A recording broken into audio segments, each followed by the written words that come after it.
guys, so with the release of Toy Story 4 a few weeks ago, and as a huge fan of Pixar, I thought it was the perfect opportunity to rank all 4 Toy Story films. Now, let's get the most obvious thing out of the way. All Toy Story films are great, there's no weak link. I mean, the last place is still going to be a great film. If you have your own list, please comment down below. I really like to see it. If you disagree with me, please don't put any like nasty comments or like, you don't know anything, you're a fraud. Please don't. So let's get started with number 4. At number 4 is Toy Story 4. Now, I'm not on the same level compared to a lot of people saying it's one of the best films of the year. To me, Toy Story 4 felt more of an epilogue to Toy Story 3 rather than its own thing. And a part of me says to myself, did we really need a Toy Story 4?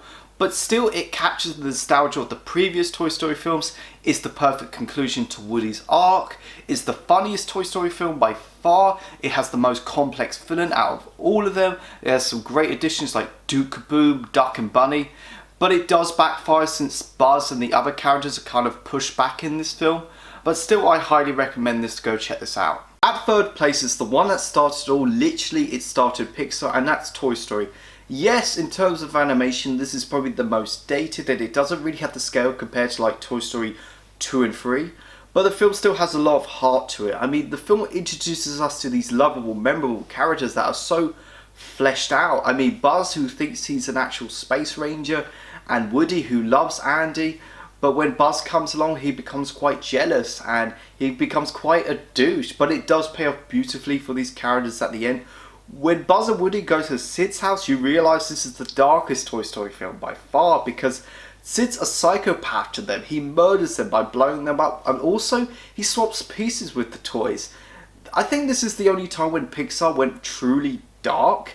When Buzz realises he's just a toy, it's a major sucker punch, because he realises that he doesn't really have a reason to live anymore, till Woody realises that what he's done wrong and helps Buzz. And when they're trying to catch that moving fan, this isn't flying, this is falling in style.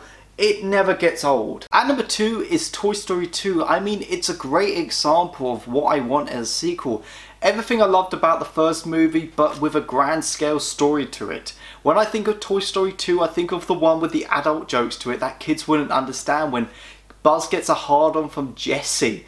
And the film does a great job of exploring these themes and characters in such a different way compared to the first movie. I mean, we got to see Buzz's backstory with a Star Wars homage to it. I mean, the film touches on childhood and nostalgia and how growing up means change. Jessie's backstory is it's so compelling. It's probably the best thing about this film. When we see her flashback with the Randy Newman music, it's just great visual storytelling right there.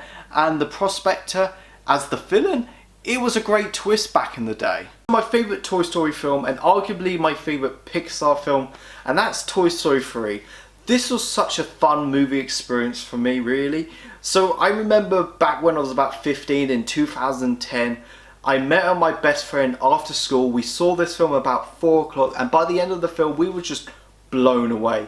You could say the film has kind of a prison escape feel to it, really. But the film introduces us to the nastiest villain in the Toy Story films, Lotso, and it does a great job of explaining his backstory, why he doesn't care about other toys. Ken, played by Michael Keaton, is just such a fun addition. He has such fun dynamic with Barbie, but the stakes have never been so high in a Toy Story film.